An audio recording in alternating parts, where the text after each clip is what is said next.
Joining us now is Congressman Andy Biggs, and he represents one of the most beautiful states in the union, Arizona.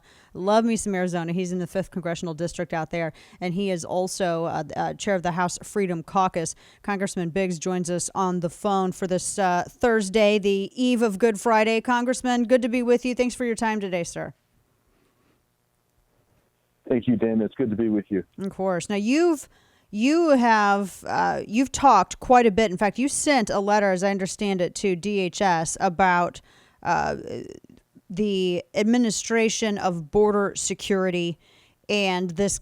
I mean, whatever we want to call it at the border. I mean, it's an absolute crisis. I think it's just a catastrophe. I don't even know if crisis covers it, and it continues to get worse.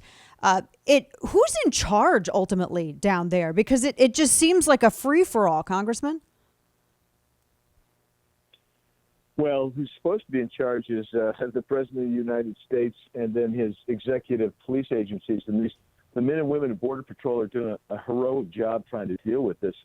It's beyond a crisis. It is, as you say, it's a catastrophe. It's a disaster created by Joe Biden.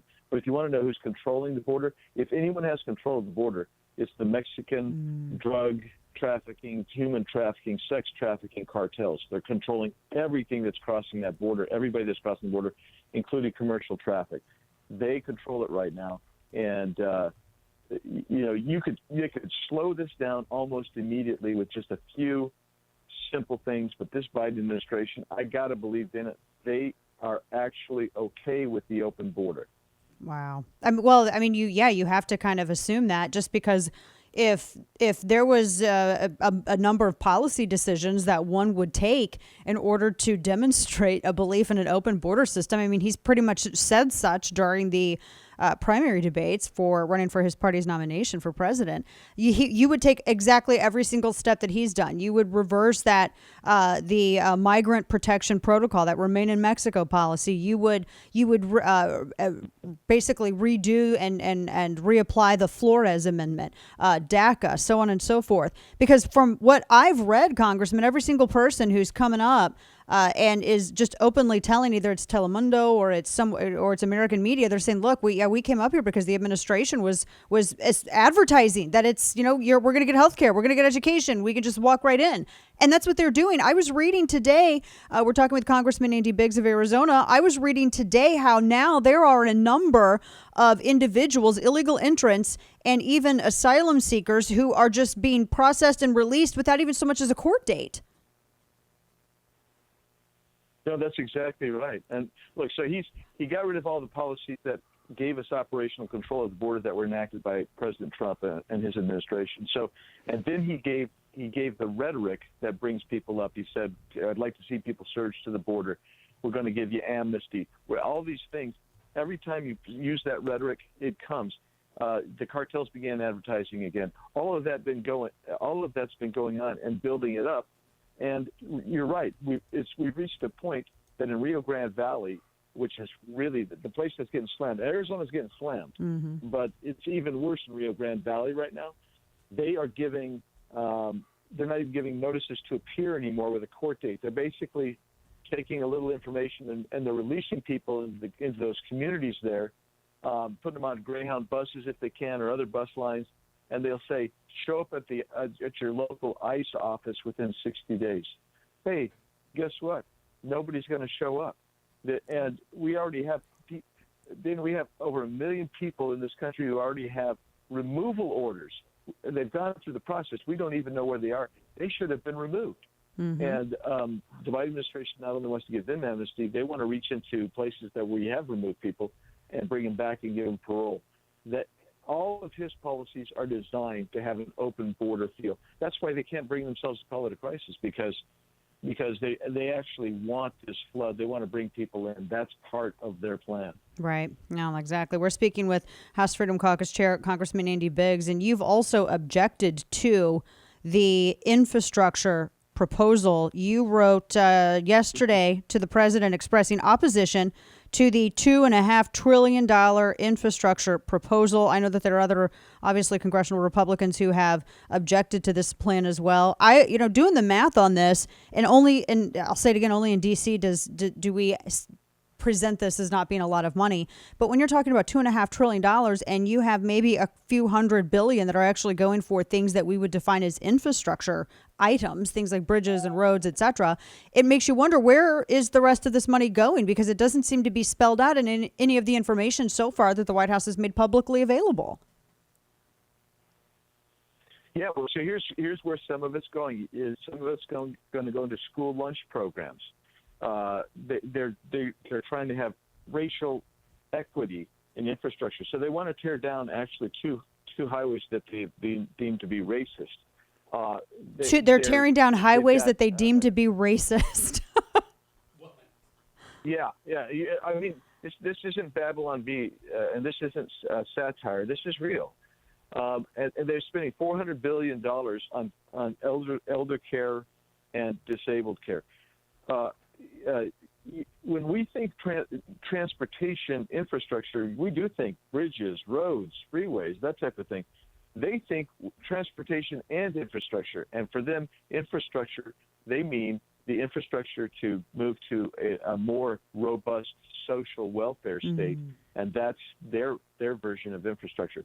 And don't forget, Senator Markey just said last week that this bill really is, when it's said and done, is the Green New Deal being enacted. So that's what you've got going on here. Environmental activists are pleased. The racial equity activists are pleased. The only people that shouldn't be pleased is anybody who wants to have good roads to be on, and the American public is going to have to watch us go into very near, the rough waters of potential bankruptcy looming. Yeah, this is an awful proposal. I mean, I know, what is it? I don't know if it was New York Post or it was one of the New York publications that said it's going to basically ruin the economy for an entire generation. We're speaking with Congressman Andy Biggs from Arizona's 5th Congressional District. And I don't see how anything in this plan so far wins the future, nor do I see how any of this actually helps make the United States, Congressman, a stronger player in terms of competing with China. I just look at the steps that we're taking here in the United States economically, and I just see us destroying what was a strong economy, which gave us leverage, it gave us an advantage, and is now going to actually make it harder for us to be able to handle China. I mean, that's one of the reasons why we end up depending upon China so much in the first place, for them to buy our debt. It's like we're just bending the knee even deeper with this. No, yeah, you're exactly right. I mean, think of it, this bill will also raise business taxes and the regulatory constraints on businesses of all kinds. And by the way, that does two things. It disincentivizes any overseas business from coming back to the U.S., and they were coming back under Trump's plan and packages of tax and regulatory reform. They were coming back. That's why our economy was so solid. And the other thing it does, it provides an incentive to leave. So we're going to lose jobs, and we're going to lose market share, and we're going to basically burden this country down, and we'll be gasping. Our economy will be gasping, and all of that at the same time that we have inflationary pressures already starting, and you can see that at the gas pump, which is up 55 cents a gallon at the pump since Joe Biden became president. Good heavens. Or you mean Joe Biden and Kamala Harris, apparently, because it's the Biden-Harris administration. I get confused. I know, it's all right, Congressman. We all get confused. It's okay. Oh my goodness. Well, I would imagine, I mean, I don't see there, I mean, the thing is I think this is going to pass the Senate, this infrastructure, this disastrous infrastructure bill, because when you tell people that you're spending for infrastructure and you don't actually give everyone the details, and from everything I've seen with the polling, that's kind of how the surveys are going, and one of the reasons why it seems popular with people. I mean, I think if they maybe told them the full story and how much debt they're going to be yoked with, they'd probably change their survey answer. But the way that it is, this looks like it's going to become a done deal. Your thoughts, Congressman? Last word.